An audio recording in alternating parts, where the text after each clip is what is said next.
Those of you are probably familiar with the PPA for their recent support of Officer Christopher Humphreys when they staged a mass rally of over 500 officers on these very steps to support him after he shot a 12-year-old girl with a less lethal beanbag round from a shotgun. This was after Humphreys had been placed on paid administrative leave when they did the rally. Humphreys, as you'll also probably remember, is one of the 3 cops that killed James Chassie in 2007. Murderer! When the public had shown outrage over the murder of James Chassie, the head of the Portland Police Association bought $25 gift cards for all 3 officers for Starbucks coffee shops. A lot of people are also probably familiar with the Portland Police Association from the scandal in 1981, when 2 officers threw dead possums in front of the Burger Barn, a black-owned business in northeast Portland. The 2 officers were fired for the scandal, and then shortly after were reinstated due to binding arbitration through their union. What's little known about that incident, however, is that in the time that it took for them to be reinstated, the Portland Police Association gave them paid administrative positions on the rap sheet, which is the monthly newsletter for the Portland Police Association. After they were reinstated, they lost their jobs on the rap sheet. A less commonly referred to incident with the Portland Police Association was in 1985, when an off-duty security guard was strangled to death by 2 officers with a chokehold. 2 other officers, Richard Monty and Paul Wickerman, were both fired for a very brief period of time because on the day of Lloyd Stevenson's funeral, these 2 officers decided to sell t-shirts that said, "Smoke 'em, don't choke 'em." The officers were reinstated shortly thereafter due to binding arbitration.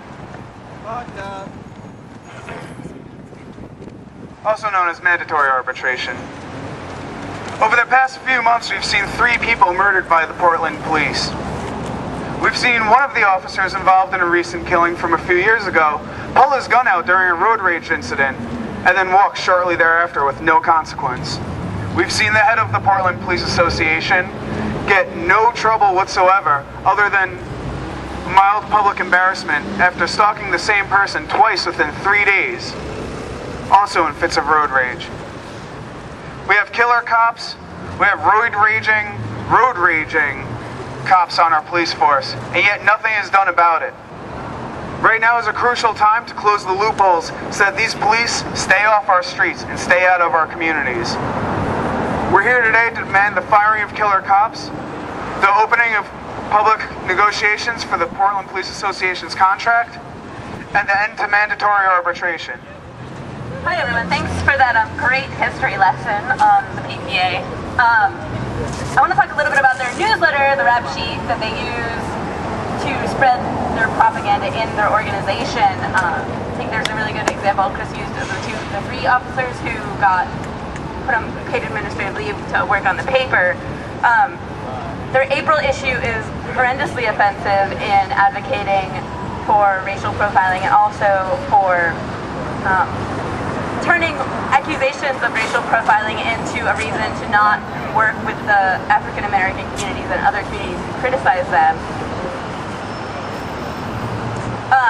Another thing that happened recently is yesterday there was a very, very brief article in the Mercury about the IPR and what happens when complaints go through, and most of what happens nothing happens with it, but there was a small piece talking about how most officers end up getting a service complaint, like you would get at your coffee shop job for, maybe not spitting in a officer's cup of coffee, but they get an email from their commander asking them to be nicer to people when they're interacting with the public. And so on an everyday, daily basis, there is not accountability to their harmful actions, and then when they go out and kill somebody, there's no repercussion for them at all.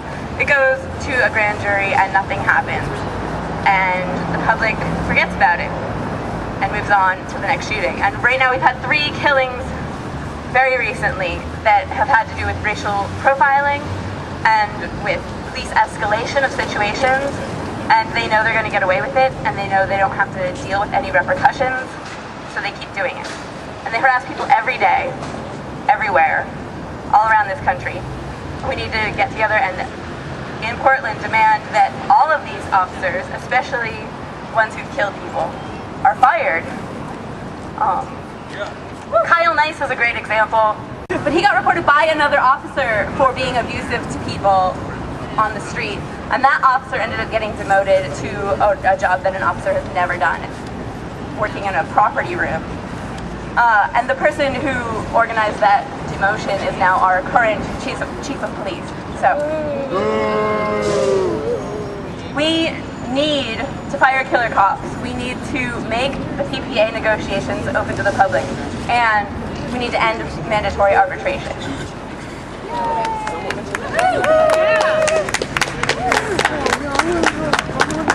So is there anyone who would like to step forward? Okay, can say some words. We're gonna, we only have someone else can grab it. Hello, downtown. This is Radical Richard here, speaking, speaking to everybody. Folks, I know all too well, the issue in the police, violence, and the list goes on. There's a certain element that we, I think a lot of us know, either before this time of year or like, a lot of the homeless people and street people, are kicked out of their normal places, and stuff, to make a way, for the Rose Festival and all these events. And in the last year, I've observed, that people, ordinary, like with street kids, sitting, around, and we have, and we have these security guards, harass street kids, and snitch to the deliberately go around looking and probing the snitch to the big cops. And there's one cop I call a little Porky, that goes around, that I've told him a couple things or two, and we have all these like paid private security. And we wonder why, they're trying to bring sit and lie law. To me, it's very clear what's going on. Portland Business Alliance and in City Hall and the police department are working, on trying to reinforce this stuff against homeless and street people. Homeless and street people in this stuff, to put up pressure and all this harassment and these private these security guards. And for me,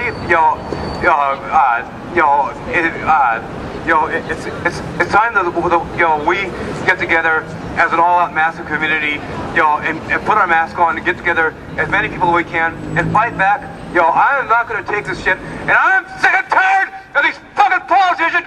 Sam Adams, if you can hear me, I'm tired of this shit. I want equal protection, and I want justice, and I'm tired of this bullshit. And all these fucking cops, these pigs, to protect the fucking rich. You son of a bitches. You damn, protect the damn rich people. Fuck the cops. Fuck the rich. We're gonna smash your fucking state when we get together in masses. Woo! Yeah! Does anyone else want to come up and talk? Does anyone else have anything they'd like to share?